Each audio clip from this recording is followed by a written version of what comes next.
Hello guys, and welcome to a new collection showcase.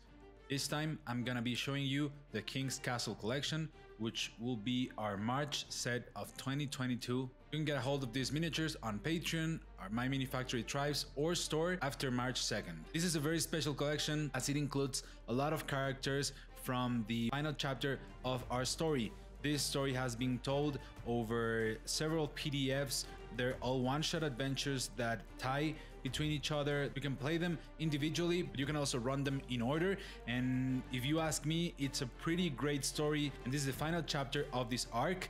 We're gonna be doing something a little bit different starting the month after March. But for now, you need to know that this is the final chapter, and that's why all the characters in this collection are very special. You can see that we have Midnights.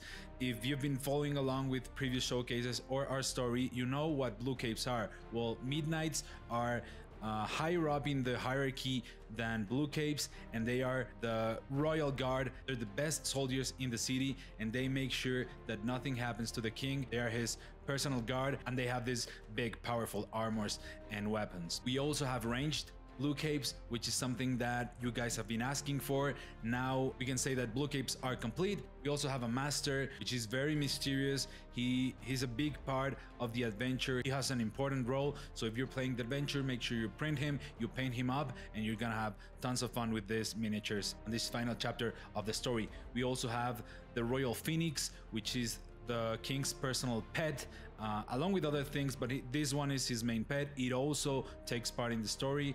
If you want to know more about it, make sure you go to check out the PDFs. I'm gonna leave a link down in the description.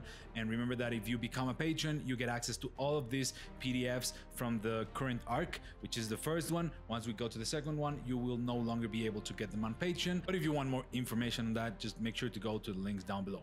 We have a Rakshasa. This is our own take.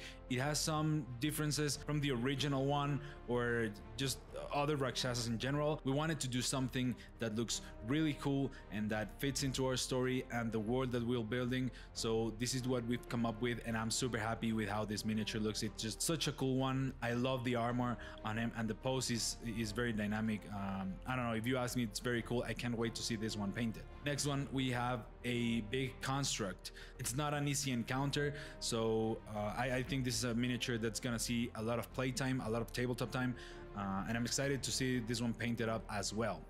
Next, we have a very special piece.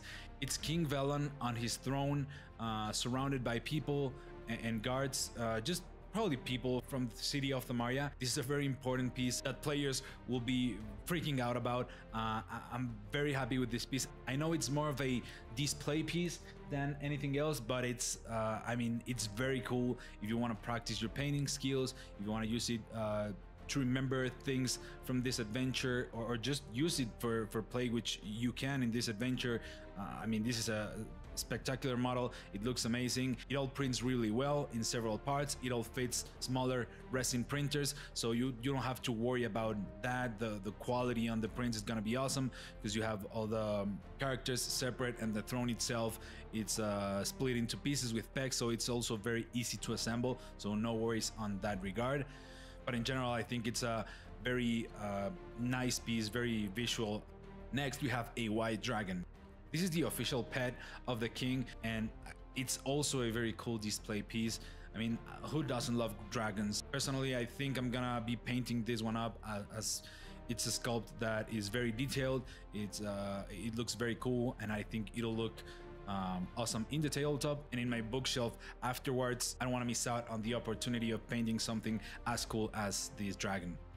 As usual, we have a lot of terrain, a lot of bits, props, and everything that you need to populate your scene. You have torches with and without fire for whatever purpose you may have. You can use them just to populate a room, or maybe to create piles of things inside of a battlefield. That's why you see all these ornaments and different elements that belong to the king. You can have an awesome combat experience using a very populated environment. We have chairs, armor, a bed, table, the torches, whatever you may need. I'm pretty sure you can find it here. If not, make sure you check out our previous collections, because we have tons and tons of terrain that is very useful when you want to populate the scenes. And the great thing about it is you only have to print it once, and you can reuse it for different scenarios, different campaigns. You can use these chairs for any sort of room, tavern. I mean, they are very versatile, and I think that's always the key to making great miniatures, having them be versatile enough that they can be used in different situations, so whoever prints them can have enough props for whatever scene they may be running or whatever one-shot or campaign they might be playing. And as always, open lock compatible walls, floor tiles, and we're doing something a little bit new, which is combining some walls with the floor to give them a little bit more uniqueness. We also have the regular walls and the plain walls that you've been asking for, but as you can see, we're providing more walls than usual this time, and I think, judging by the rooms and environments that you've been posting on our Facebook group and Discord server, that these are going to be very popular. I can't wait to see this painted up and see what you guys come up with. We have it here. It's a complete pack, so don't worry about that, as you always do. Remember that we also provide bases for all of these characters. We have square bases, circular bases, peels, ovals, 25 millimeters, 35, 50, 75, 100 millimeters, whatever you need for gaming purposes or display purposes. And if you're into this, I'll just leave the links in the description for you to check those out. And that's it. I'll be posting on social media and maybe videos in the upcoming weeks with some painted miniatures. But for now, that's it. Let me know in the comments below if you like this collection. What are you expecting for the upcoming one? And have a great day, guys. Cheers.